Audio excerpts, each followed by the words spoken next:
Hello friends, मैं उमाकांति से आप सबका आपके अपने चैनल कॉन्सेप्चुअल क्लासेस में स्वागत करता हूं। जैसा कि हम लोगों ने मैथ को लेकर डिस्कस किया था अलजेब्रा को, मैंने कहा था अलजेब्रा आपकी पूरी कंप्लीट हो चुकी है और अलजेब्रा के लास्ट पार्ट को जब मैं करा रहा था तो मैंने कहा था कि आप लोग कमेंट ज़रूर करें कि आपको आगे क्या पढ़ना है। मगर आप लोग इतने महान इंसान हैं कि आप लोगों को खुद नहीं पता रहता कि आपको क्या पढ़ना है, इसलिए मैंने अपने वादे के अकॉर्डिंग मैंने अपने हिसाब से फिर कॉन्सेप्ट लेके आया हूँ। मैं इसी को जारी रखते हुए चूँकि मैंने एडवांस मैथ स्टार्ट की थी इसलिए मैं आगे एडवांस मैथ को लेकर ही चल रहा हूँ। ठीक है, तो एडवांस मैथ के अगले पड़ाव को हम लोग आज से तय करने वाले हैं और आज हम लोग नया टॉपिक लेके आए हैं और वो टॉपिक है, दिख रहा होगा आपको सामने जब टेबल बनी हुई है, जो कि बचपन से पढ़ते आए हैं हम लोग, ट्रिग्नोमेट्री।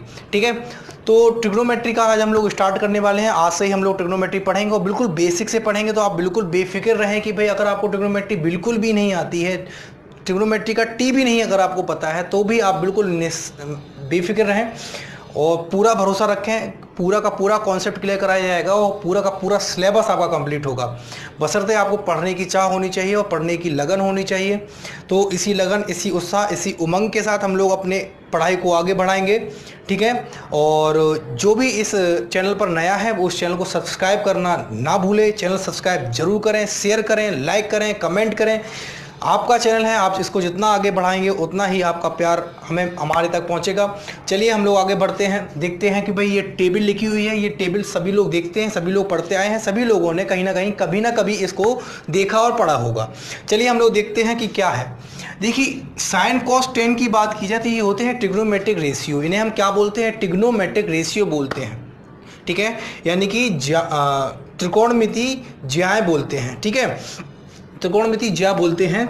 अब होता क्या है, त्रिकोणमिति अनुपात बोलते हैं। क्या बोलते हैं? त्रिकोणमिति अनुपात। रेशियो का मतलब अनुपात, ट्रिग्नोमेट्रिक रेशियो इन्हें बोलते हैं, यानी कि त्रिकोणमिति अनुपात इन्हें कहा जाता है। साइन की बात की जाए तो मुझे सिर्फ और सिर्फ आप लोगों को कितने याद रखने हैं? 0 से 90 तक के एंगल याद रखने हैं। अगर एंगल की बात की जाए कि भाई एंगल है क्या, चलिए मैं बेसिक की बात की है तो फिर मैं बिल्कुल बेसिक ही बताऊंगा, ये नहीं कि आपको हर चीज़ हवा में उड़ा दूं।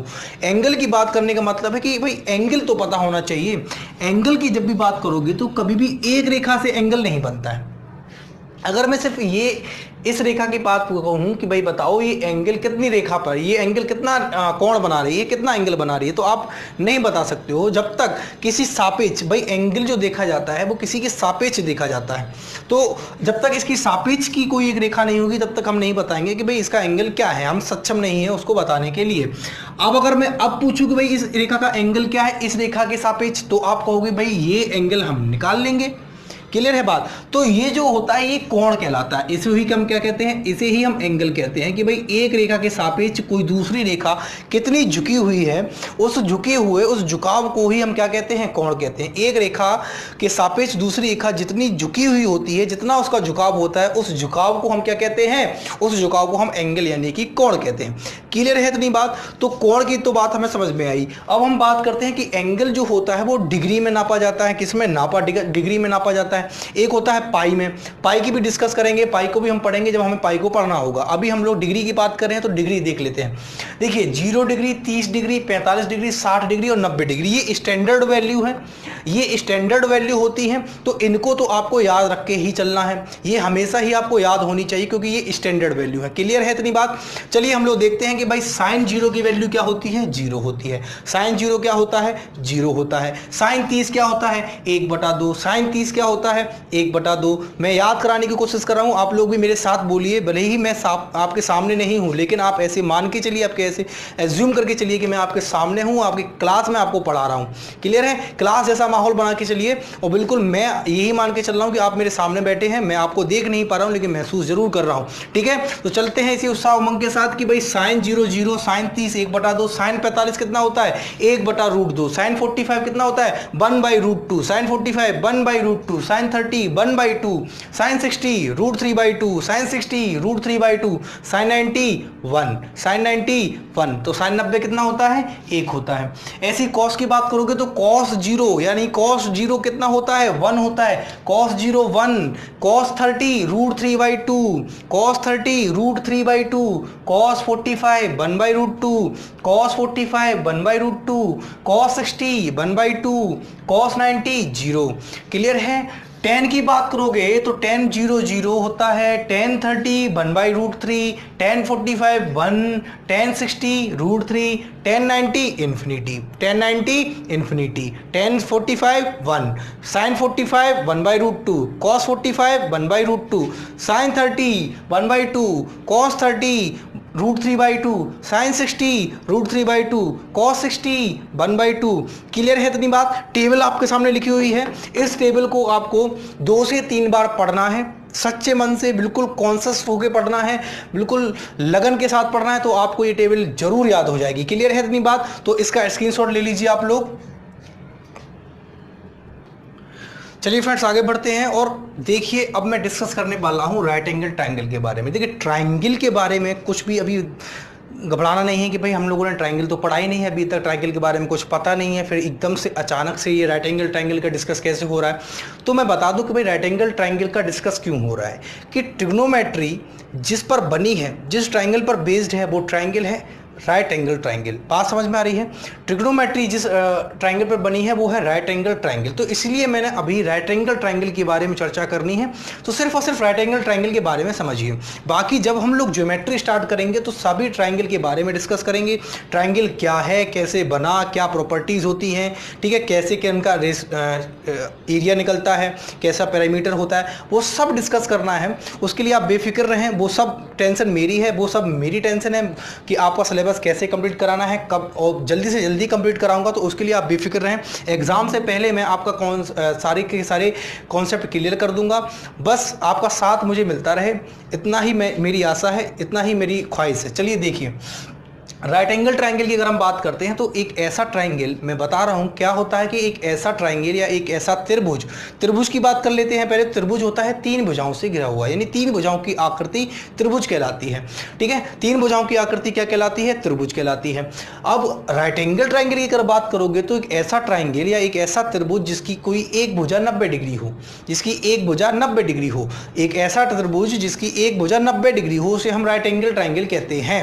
क्लियर है इतनी बात? तो देखिए एक त्रिभुज बनाया है, इस त्रिभुज की जो ये भुजा है, मैं भुजा का नाम दे देता हूं भाई A B C. A B C ये 3 भुजाएं हैं, ए बी, बी सी और ए सी, ये 3 भुजाएं हैं। तो देखिए जरा भुजा ए बी और भुजा बी सी, इन दोनों के बीच जो कोण है, जो एंगल है, वो कितने का है? 90 डिग्री का। 90 डिग्री का मतलब होता है बिल्कुल लंबवत, बिल्कुल स्ट्रेट, ठीक है ना, बिल्कुल ना तो ऐसी होगी, ना ये ऐसी होगी, ना ये ऐसी होगी, ना ये ऐसी होगी, बिल्कुल स्ट्रेट होगी। जब कोई चीज़ बिल्कुल स्ट्रेट होती है, जैसे सुबह दोपहर के 12 बजे सूर्य जो होता है वो अपने सर के बिल्कुल स्ट्रेट 90 डिग्री पर होता है, ठीक है ना। तो ऐसे ही ये जो होती हैं 2 भुजाएं अगर बिल्कुल स्ट्रेट हैं एक दूसरे के, तो उन्हें हम कहते हैं कि उनके बीच एंगल कौन सा है? 90 डिग्री का है। 90 डिग्री को हम ऐसे भी दिखा सकते हैं। क्लियर है ना बात? 90 डिग्री का डिनोटेशन कैसा है? हम उसको ऐसे डिनोट करते हैं। इतनी बात क्लियर है? क्लियर है इतनी बात? तो ये कौन सा ट्राइंगल हुआ कि इसका एक कोण 90 डिग्री है, इसलिए ये त्रिभुज कौन सा हुआ? समकोण त्रिभुज हुआ। क्या हुआ? समकोण त्रिभुज हुआ। इंग्लिश में से क्या बोलते हैं? Right angle triangle. अब देखिए इसके जब ये राइट एंगल ट्राइंगल हुआ तो इसको जो BC है, अब देखिए इसका एंगल मैंने माना ये थीटा, ये एंगल मैंने माना अपनी तरफ से क्या है? थीटा है, ठीक है। अगर ये थीटा है तो ये कितना होगा बच्चों बताओ? अगर ये थीटा है तो ये कितना होगा? तो आप बिल्कुल आसानी से कहोगे कि सर ये 90 माइनस थीटा होगा। क्या होगा? 90 माइनस थीटा। कैसे कि भाई ये होगा कैसे? जो नए नए बच्चे हैं उनको तो पता होना चाहिए कि ये 90 माइनस थीटा आखिर हो कैसे रहा है। तो देखिए त्रिभुज की एक प्रॉपर्टी होती है, त्रिभुज कोई सा भी त्रिभुज हो उसकी सभी में एक ये प्रॉपर्टी कॉमन होती है। वो क्या? कि त्रिभुज के तीनों कोणों का योग, sum of all angles in a triangle is equal to 180 degree. मतलब किसी त्रिभुज के तीनों कोणों का योग 180 डिग्री होता है। इसके तीनों कोणों की बात की जाए तो इसके 3 कोण है, एक है एंगल ए, एक है एंगल बी और एक है एंगल सी। क्लियर है इतनी बात? एंगल भी मैंने कहा कि भाई चूंकि ये 90 डिग्री है, एंगल भी यहाँ पे क्या दिया गया है? 90 डिग्री। तो अब एंगल ए और एंगल सी की बात करें तो इनके एंगल हमें पता कर रहे हैं। एंगल ए का पता करना है क्या मान होगा, एंगल सी का पता करना है क्या मान होगा। और मैंने अभी बताया है कि त्रिभुज की प्रॉपर्टी क्या होती है कि त्रिभुज के तीनों कोणों का सम, यानी कि sum of all angles in a triangle is equal to 180 degree. तो क्या होगा? एंगल ए plus angle b plus angle सी कितना होता है? 180 डिग्री, 180 डिग्री होता है। आपको पता है कि भाई बी हो चुका है 90, 90, तो एंगल ए प्लस एंगल सी क्या होगा? 180 माइनस 90 यानी कि 180 माइनस 90, ये होगा 90 डिग्री। तो एंगल ए प्लस एंगल सी कितना होगा? 90 डिग्री होगा। इतनी बात आपको समझ में आ रही है? एंगल ए प्लस एंगल सी 90 डिग्री होगा। क्लियर है इतनी बात? तो ये हमेशा समकोण त्रिभुज में ये प्रॉपर्टी हमेशा लगेगी कि भाई समकोण त्रिभुज का एक एंगल तो 90 होता है, तो बाकी बचे हुए दो एंगल, बाकी बचे हुए दो कोण क्या होंगे? उनका सम हमेशा 90 डिग्री होगा। बाकी बचे हुए दो जो एंगल होंगे उनका सम क्या होगा? 90 डिग्री होगा, क्योंकि एक तो अपने आप में 90 है, तो बाकी बचा हुआ सिर्फ 90 ही रहेगा, क्योंकि 180 डिग्री तो पूरा होता है उसका सम। तो बाकी दो एंगल का जो सम होता है वो 90 डिग्री होता है। इतनी बात क्लियर है? आगे बढ़ा जाए, देखिए आगे मैंने कहा कि एंगल ए प्लस एंगल सी 90 डिग्री है। अगर मैं कहूं कि भाई एंगल ए का मान यहां से निकालो, अगर मैं कहता हूं एंगल ए यहां पे थीटा हो, यहां पे एंगल ए अगर थीटा हो तो एंगल सी क्या होगा? 90 माइनस थीटा। एंगल सी क्या होगा? 90 माइनस थीटा। और अगर मैं कहूं कि एंगल सी थीटा हो तो एंगल ए क्या होगा? 90 माइनस थीटा। अगर एंगल सी थीटा हो तो एंगल ए होगा 90 माइनस थीटा। तो मैं देख सकता हूं कि यहाँ पे एंगल सी ही थीटा था। जब एंगल सी थीटा था तो एंगल ए क्या होगा? 90 माइनस थीटा होगा। क्या होगा? 90 माइनस थीटा होगा। तो समझ में आया कि भाई ये 90 माइनस थीटा कैसे आया? जो पहली बार पढ़ रहे हैं उनको समझ में आया कि ये 90 माइनस थीटा कैसे आएगा? क्लियर है इतनी बात? अब देखो थीटा का मान अगर जो रखोगे वो 90 से माइनस होकर दूसरा एंगल मिल जाएगा। मतलब अगर मैं कहूँ थीटा है आपका 30 डिग्री, तो सी हो गया 30, तो ए कितना होगा? 90 माइनस 30 यानी 60। अगर सी 30 है तो ए कितना होगा? 60 होगा। अगर सी 60 है तो ए कितना होगा? 30 होगा। क्लियर है इतनी बात? अगर सी 45 है तो ए भी कितना होगा? 45 होगा। दोनों एंगल बराबर हो जाएंगे, क्योंकि 45 प्लस 45 कितना होता है? 90। 45 plus 45 is equal to 90 degree. Clear है इतनी बात? समझ में आ गई इतनी चीजें? चलिए हम लोग इसके आगे बढ़ते हैं। देखो अभी मैंने बात की है राइट एंगल ट्राइंगल की। क्यों बात की है? क्योंकि मैंने कहा है कि जो ट्रिग्नोमेट्री है, ट्रिग्नोमेट्रिक रेशियो है, वो सभी डिपेंड करते हैं किस पर? राइट एंगल ट्राइंगल पर। इसलिए राइट एंगल ट्राइंगल के बारे में जानना हमारे लिए बेहद ही आवश्यक था। क्लियर है इतनी बात? अब देखिए राइट एंगल ट्राइंगल के बारे में हमने ये चीज तो समझ ली। मैंने दूसरा राइट एंगल ट्राइंगल क्यों बनाया है? कुछ सोच समझ के ही बनाया होगा, तो वो आपको बताता हूं कि मैंने दूसरा राइट एंगल ट्राइंगल क्यों बनाया है। देखिए अगर मैं इस एंगल की बात करता हूं कि मैं इस थीटा एंगल की बात करूं, तो इस थीटा के सामने वाली भुजा हमेशा लंब होती है। अब ये लंब होती है, क्या होती है? लंब होती है। लंब को इंग्लिश में क्या कहते हैं? परपेंडिकुलर। लंब का मतलब ही यही होता है कि 90 डिग्री कोण बनाए। 90 डिग्री कोण जो भुजा बनाती है उसे हम कहते हैं लंब। ठीक है ना? तो लंब हो गई यानी परपेंडिकुलर हो गई, परपेंडिकुलर हो गई। क्लियर है इतनी बात? लंब को इंग्लिश में क्या कहते हैं? परपेंडिकुलर कहते हैं। शॉर्ट में से आप पी से डिनोट कर सकते हो। किससे डिनोट कर सकते हो? पी से डिनोट कर सकते हो। अगर मैं कहूं कि भाई इस एंगल की बात की जाए तो इस एंगल यानी इस कोण के लिए इसके सामने वाली भुजा हमेशा क्या कहलाएगी? लंब। और ये साथ वाली भुजा जो होगी ये कहलाएगी इसकी आधार यानी कि बेस। क्या कहलाएगी? बेस कहलाएगी। बाकी बची हुई ये बड़ी भुजा AC ये क्या हो जाएगी? ये कर्ड कहलाएगी। कर्ड को इंग्लिश में क्या कहते हैं? हाइपोटेनियस कहते हैं। ये क्या कहलाएगी? कर्ड कहलाएगी। इतनी बात क्लियर है कि भाई एंगल के सामने वाली भुजा क्या कहलाती है? लंब कहलाती है। बस इतना याद रखना है कि भाई एंगल यानी कोण के सामने वाली भुजा लंब यानी कि परपेंडिकुलर होती है। क्लियर है इतनी बात? तो अगर मैं बात करूं तो भाई 90 माइनस थीटा के लिए, अगर मैं 90 माइनस थीटा की बात करूं तो 90 माइनस थीटा के लिए लंब क्या होगा? भुजा BC। यानी जो अभी तक इस ट्रायंगल में आपको आधार BC लग रहा था, अगर 90 माइनस थीटा की बात करोगे तो यही अब लंब यानी कि परपेंडिकुलर हो जाएगा। तो मैं देखता हूं यहां पे कि अगर मैं इस एंगल की बात करूं 90 माइनस थीटा की, तो इस 90 माइनस थीटा के लिए सामने वाली भुजा कौन सी होगी? सामने वाली भुजा होगी भुजा BC। क्लियर है? इस 90 माइनस थीटा वाले एंगल के लिए सामने वाली भुजा क्या हो गई? भुजा BC होगी। इसका मतलब ये इसके लिए क्या हो गई? अब लंब हो गई। लंब का मतलब क्या होता है? परपेंडिकुलर। इसका मतलब अब ये क्या हो गई? परपेंडिकुलर हो गई। इस एंगल के सामने की भुजा चूंकि भुजा BC है इसलिए भुजा BC क्या कहलाएगी? लंब कहलाएगी। ये लंब है, इसके साथ वाली क्या हो जाएगी? अब आधार। इसके साथ वाली क्या हो जाएगी, आधार। आधार को क्या कहते हैं, बेस। और भुजा AC क्या है, कर्ण थी तो कर्ण ही रहेगी। भुजा AC कर्ण पहले भी थी और कर्ण अभी भी रहेगी। इसका मतलब यहाँ से हमें दो चीज़ें समझ में आई।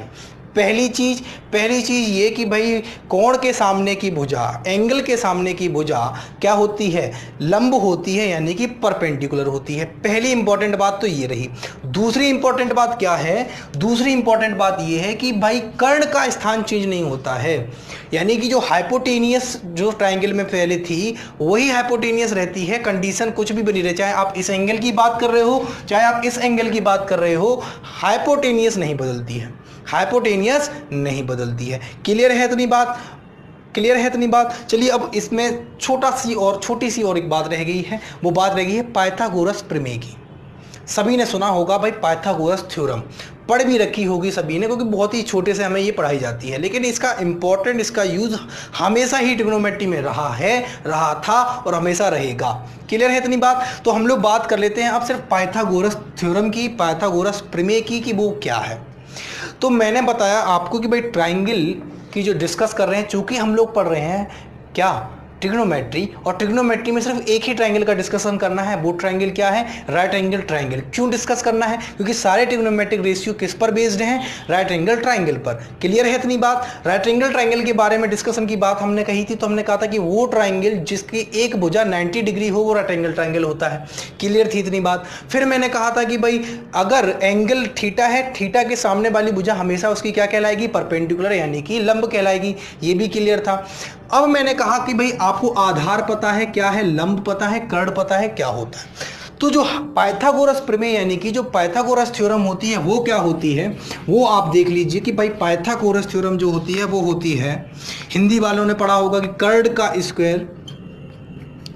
स्क्वायर बराबर आधार का स्क्वायर प्लस लंब का स्क्वायर। हिंदी वालों तो यही पढ़ा होगा कि कर्ण का स्क्वायर बराबर आधार का स्क्वायर प्लस लंब का स्क्वायर। और अगर इंग्लिश में कहा जाए तो इसी कर्ण को कहेंगे हाइपोटेनियस। हाइपोटेनियस का स्क्वायर हो गया सॉरी, इज इक्वल टू आधार मतलब बेस, बेस का स्क्वायर हो गया प्लस लंब, लंब यानी कि परपेंडिकुलर, परपेंडिकुलर का स्क्वायर हो गया। मैंने बोला है आधार और लंब चेंज हो सकते हैं अकॉर्डिंग टू एंगल, कि आप किस एंगल की बात कर रहे हो, उस एंगल के अकॉर्डिंग उस ट्रायंगल के आधार और लंब बदल सकते हैं, लेकिन क्या नहीं बदलेगा, कर्ण नहीं बदलेगा, हाइपोटेनियस नहीं बदलेगा। पाइथागोरस प्रमेय की बात करते हो, पाइथागोरस प्रमेय क्या होती है कि कर्ण का स्क्वायर, कर्ण का स्क्वायर अगर मैं इस ट्रायंगल में देखना चाहूँ, इस ट्रायंगल में लगाना चाहूँ पाइथागोरस प्रमेय, तो देखो कर्ण क्या है, AC है, यानी AC का स्क्वायर, और बेस क्या है, अगर मैं इस थीटा के अकॉर्डिंग लेके चलूँ, इस थीटा के अकॉर्डिंग बात करूँ तो बेस क्या है, BC का स्क्वायर प्लस लंब यानी परपेंडिकुलर क्या है, AB का स्क्वायर।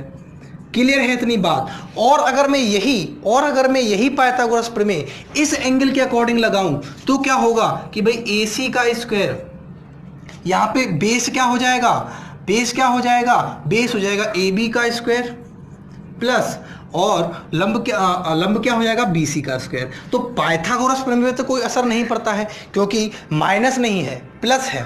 बात समझ रहे हो। अगर बीच में माइनस होता तो एंगल का इफेक्ट पाइथागोरस प्रमेय पे पड़ता, लेकिन चूंकि बीच में प्लस है इसलिए एंगल का इफेक्ट पाइथागोरस प्रमेय पे बिल्कुल नहीं पड़ता है। एंगल कुछ भी बना रहे, कर्ण का मान वही निकलता है, क्योंकि बीच में क्या है, प्लस है। इतनी बात क्लियर है। आगे बढ़ा जाए, पाइथागोरस प्रमेय समझ में आ गई होगी, राइट एंगल ट्राइंगल समझ में आ गया होगा, एंगल समझ में आ गए होंगे, ठीक है। ये प्रॉपर्टी आपने देख ली।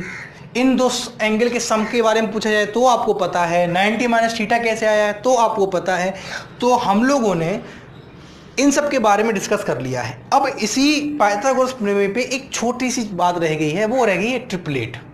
क्या रह गया है, ट्रिपलेट। ट्रिपलेट क्या होता है इसको समझ लीजिए, इसका इंपॉर्टेंस बहुत होता है, ठीक है ना। क्वेश्चन को अगर शॉर्ट करना है, छोटा करना है, तो इसके लिए आपको ट्रिपलेट के बारे में जानना बहुत आवश्यक है। राइट एंगल ट्रायंगल पढ़ रहे हो मतलब ट्रिपलेट तो पता ही होना चाहिए। अगर राइट एंगल ट्रायंगल पता है और ट्रिपलेट नहीं पता है, इसका मतलब है जिससे भी पढ़े हो, जब भी पढ़े हो, जिस किताब से पढ़े हो, अधूरा पढ़ा है, ठीक है। ट्रिपलेट क्या होता है, ट्रिपलेट होता है जैसे पाइथागोरस प्रमेय आपने पढ़ी, तो इसी पाइथागोरस प्रमेय को जो 3 भुजाएं सेटिस्फाई कर जाए, संतुष्ट कर जाएं, उसे हम कहते हैं ट्रिपलेट। मतलब त्रिभुज की ऐसी तीन भुजाएं या त्रिभुज की ऐसी तीन भुजाएं जो पाइथागोरस प्रमेय को मानती हों, जो पाइथागोरस प्रमेय को सेटिस्फाई कर जाएं, उन्हें हम कहते हैं ट्रिपलेट। उन्हें हम क्या कहते हैं? ट्रिपलेट कहते हैं। क्लियर है इतनी बात? इसको मैं घुमा के भी कह सकता हूं। क्या घुमा के कह सकता हूं? इसको मैं ऐसे भी कह सकता हूं कि अगर त्रिभुज की कोई तीन भुजाएं ट्रिपलेट हैं, या अगर त्रिभुज की कोई तीन भुजाएं पाइथागोरस प्रमेय को मानती हैं, तो वो त्रिभुज कौन सा त्रिभुज होगा? राइट एंगल ट्राइंगल होगा। तो वो त्रिभुज कौन सा त्रिभुज होगा? राइट एंगल ट्राइंगल, यानी कि समकोण त्रिभुज होगा। क्लियर है इतनी बात? जैसे अगर ट्रिपलेट की बात की जाए तो एक होती है कि भाई 3 4 5, ये ट्रिपलेट आपने सुना होगा 3 4 5। भाई ये है क्या? देखो, अगर मैं 3 का स्क्वायर करूं तो 9 मिलता है, 4 का स्क्वायर करूं तो 16 मिलता है, और 3 का स्क्वायर और 4 का स्क्वायर को आपस में जोड़ दूं तो मुझे 5 के स्क्वायर के बराबर मान मिल जाएगा। बात समझ में आ रही है? अगर मैं 3 के स्क्वायर की बात करूं, 3 का स्क्वायर प्लस 4 का स्क्वायर बराबर करूं तो ये किसके बराबर होगा? 5 के स्क्वायर के बराबर। इसका मतलब क्या है? इसका मतलब है कि ये पाइथागोरस प्रमेय को क्या कर रही है? सेटिस्फाई कर रही है। ये पाइथागोरस प्रमेय को मान रही है। इतनी बात क्लियर है? तो ये क्या हो गया? ट्रिपलेट हो गया। ये क्या हो गया? ट्रिपलेट हो गया। 3 4 5 क्या है? ट्रिपलेट है। सेम ऐसे ही देखो 6 4 10 देख लो आप लोग, 6 4 10 देख लो। 6 4 10 देखोगे तो देखो क्या होगा? 6 का स्क्वायर कितना होता है? 6 4 10 नहीं होगा, 8 6 10 होगा। 8 6 10, ठीक है। 8 6 10 देखो ट्रिपलेट। 8 का स्क्वायर कितना होगा? 8 का स्क्वायर होता है 64, प्लस 6 का स्क्वायर कितना होता है? 36, और दोनों को जोड़ोगे तो किसके बराबर आएगा? 10 के स्क्वायर के बराबर आएगा। तो ये भी आपस में क्या हो गए? ये भी ट्रिपलेट हो गए। यानी अगर किसी त्रिभुज की, अगर मैं ये कहूँ कि भाई एक त्रिभुज है जिसकी तीन भुजाएं हैं 8 6 10, तो बताओ वो त्रिभुज कौन सा त्रिभुज होगा? तो आप कहेंगे सर ये त्रिभुज राइट एंगल ट्राइंगल है। क्या इसमें आपको सोचना पड़ा? नहीं, एक सेकंड भी नहीं सोचना पड़ा, क्योंकि आपको ट्रिपलेट का कॉन्सेप्ट पता था। और यही मैं कह दूं कि भाई 8 6 10 तीन भुजाएं हैं त्रिभुज की, तो आप कहोगे सर अगर ये 8 6 10 तीन भुजाएं हैं त्रिभुज की तो ये ट्रिपलेट हैं। इसका मतलब है कि ये पाइथागोरस प्रमेय को मानेंगे ही मानेंगे, ठीक है ना? तो पाइथागोरस प्रमेय को अगर त्रिभुज की कोई तीन भुजाएं मानती हैं तो वो क्या कहलाती हैं? वो ट्रिपलेट कहलाती हैं, वो ट्रिपलेट बन जाती हैं। क्लियर है इतनी बात? ट्रिपलेट का कॉन्सेप्ट समझ में आ गया? बढ़ें आगे, चलिए आगे बढ़ते हैं। चलिए फ्रेंड्स, देखिए अब आपको समझ में आएगा कि मैंने इतना लंबा डिस्कशन किया है, हेल्दी डिस्कशन हो चुका है राइट एंगल ट्रायंगल के बारे में। 22 मिनट का लेक्चर हो चुका है केवल किसको समझते हुए? राइट एंगल ट्रायंगल और ट्रिपलेट को समझते हुए। लेकिन अब आपको समझ में आएगा कि भाई हम लोगों ने इतना डिस्कशन आकर क्यों किया। देखिए, मैंने कहा था कि भाई ट्रिग्नोमेट्रिक रेशियो की बात की जाए तो साइन, कॉस, टेन, कोसेक, सेक और कॉट, ये जो जितने भी हैं ये सब ट्रिग्नोमेट्रिक रेशियो कहलाते हैं। अब होता क्या है, अगर मैं थीटा एंगल की बात करूं तो इस थीटा के लिए ये भुजा ए बी जो होगी वो लंब होगी, BC क्या होगा? इसका आधार यानी कि बेस होगा, और AC भुजा यानी AC साइड क्या होगी? इसकी कर्ण यानी कि हाइपोटेनियस होगी। क्लियर थी? इतनी बात हम लोग डिस्कस कर चुके हैं। अब देखिए होता क्या है, अगर मैं साइन थीटा, देखो हिंदी वालों ने ये पढ़ा होगा, जब भी पढ़ी होगी ट्रिग्नोमेट्री 9th 10th में कभी भी, तो आपने लाल बटे कक्का से याद किया होगा, इतना मुझे पता है, ठीक है। हिंदी वालों ने तो लाल बटे कक्का से याद किया होगा। इंग्लिश वाले देख लें तो वही चीज़ लिखी हुई है सेम। L का मतलब लंब है, A का मतलब आधार, L का मतलब फिर से लंब, K का मतलब कर्ण और A का मतलब आधार। होता क्या है कि भाई होता ये है कि अगर साइन थीटा आपसे पूछा जाए कि भाई साइन थीटा होता क्या है, तो आप कहोगे साइन थीटा होता है लंब बटे कर्ण। क्या होता है? लंब बटे कर्ण होता है। साइन थीटा क्या होता है? लंब बटे कर्ण होता है। लंब को इंग्लिश में कहेंगे परपेंडिकुलर यानी कि P, और कर्ण को कहेंगे हाइपोटेनियस यानी कि P/H। अगर मैं यही बात करूं कि भाई कॉस थीटा क्या होता है, कॉस थीटा होता है आपका आधार बटे कर्ण। क्या होता है? आधार बटे कर्ण होता है। क्या? Cos theta. आधार का मतलब क्या हुआ? बेस, और कर्ण का मतलब क्या हुआ? हाइपोटेनियस। आधार का मतलब बेस और कर्ण का मतलब क्या हुआ? हाइपोटेनियस। तो देखिए फ्रेंड्स, साइन थीटा की बात की थी, लंब बटे कर्ण होता है यानी कि P/H। कॉस थीटा की बात की तो आधार बटे कर्ण होता है यानी B/H, और टेन थीटा की बात की तो लंब बटे आधार यानी कि P/B। मैं इसको हटा रहा हूँ, ये आपको समझ में आ गया कि भाई ये कैसे डिस्कस हो रहा है। मैं डिस्कस कर देता हूँ। पहले देखिए, साइन थीटा की बात करूँ तो मैंने ये वाला एरो लगाया, यानी हम यहाँ से चलेंगे, ये P/H, देखो P/H। कॉस की बात करो B/H यानी B/H। ऐसे ही टेन की बात करो P/B, तो P/B। इंग्लिश वालों के लिए समझ में आ गया। ऐसे हिंदी वाले देखिए, साइन थीटा के लिए लंब बटे कर्ण लंब बटे कर्ण, आधार बटे कर्ण, कॉस के लिए आधार बटे कर्ण, टेन के लिए लंब बटे आधार, तो लंब बटे आधार। क्लियर हो गया, साइन कॉस टेन क्लियर हो गया। अब मैं अगर कहूँ कि भाई यहाँ मैं लिख रहा हूँ, यहाँ लिख रहा हूँ, देखो अगर मैं कहूँ कि भाई कोसेक क्या हुआ, कोसेक थीटा, कोसेक थीटा देखो इधर से चलना है, यानी कर्ण बटे लंब, कर्ण बटे लंब हुआ, कर्ण बटे लंब क्या हुआ, कोसेक थीटा हुआ। अगर इंग्लिश में ही बात करूं तो h बाई पी हुआ, क्या हुआ, h बाई पी हुआ। ऐसे ही अगर मैं बात करता हूं सेक थीटा की, सेक थीटा देखिए जरा आप, कर्ण बटे आधार, कर्ण बटे आधार हुआ, कर्ण बटे क्या हुआ, आधार हुआ। कर्ण यहाँ से देखिए इंग्लिश में देखना हो तो h बाई बी हुआ, h बाई बी हुआ। ऐसे ही अगर बात करते हैं कॉट थीटा की, कॉट थीटा हिंदी वाले देखें जरा, आधार बटे लंब, आधार बटे लंब, आधार बटे लंब। और इंग्लिश वाले देखें जरा, b by P, b by P. इतनी बात क्लियर है, इतनी बात क्लियर है। तो यही होते हैं ट्रिग्नोमेट्रिक रेशियो। ये क्या होते हैं, ट्रिग्नोमेट्रिक रेशियो।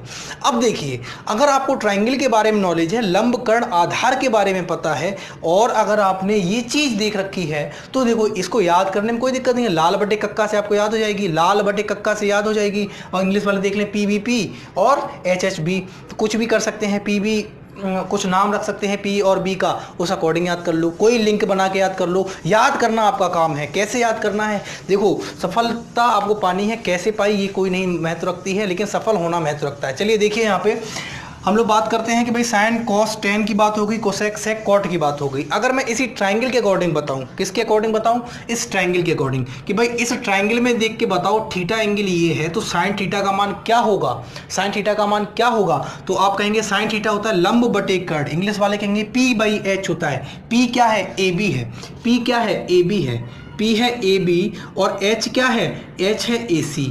तो AB बाई AC ये किसका मान आया, ये मान आया आपका साइन थीटा का। किसका मान आया, साइन थीटा का। तो साइन थीटा का मान समझ में आया कैसे निकला है। भाई इस लंब बटे कर्ण का यूज़ कैसे करना है, कि ट्राइंगल में लंब बटे कर्ण कहाँ जाना है, कि भाई जिस एंगल की बात हो रही है उसके सामने वाला लंब होता है, तो लंब है AB और आधार यानी बेस है BC। तो AB बाई और कर्ण क्या है, हाइपोटेन्यूज क्या है, AC। तो AB बाई AC हो गया साइन थीटा। अगर मैं बात करूं कॉस थीटा की, तो कॉस थीटा कैसे निकालोगे, कॉस थीटा आप कहोगे भाई होता है आधार बटे कर्ण यानी कि B बाई H। आधार क्या है इस थीटा एंगल के लिए, BC है, और कर्ण क्या है, AC है, तो BC बाई AC हो गया। क्लियर है इतनी बात। ऐसे अगर मैं बात करूं टेन थीटा की, तो टेन थीटा की जब बात करोगे तो टेन का मतलब क्या होता है, इस थीटा के लिए लंब क्या है, AB है, तो AB बटे, और आधार की बात करेंगे यानी बेस की बात करेंगे, और बेस क्या होता है यहाँ पे, तो बेस क्या होता है, देखो बेस क्या है, BC। तो समझ में आ गई चीज़ है। आज जो हमने डिस्कस किया है वो डिस्कस बिल्कुल बेसिक चीज़ें की हैं ट्रिग्नोमेट्री की, अभी मैंने कुछ स्टार्ट नहीं किया है, लेकिन ये समझ लीजिए कि इतना जो डिस्कस कर चुके हो इसी पर क्वेश्चन बनने स्टार्ट हो जाएंगे। और अगर इतना ही आपको पता है तो आप मान के चलिए कि ट्रिग्नोमेट्री का लगभग आपको 50% कंप्लीट हो चुका है।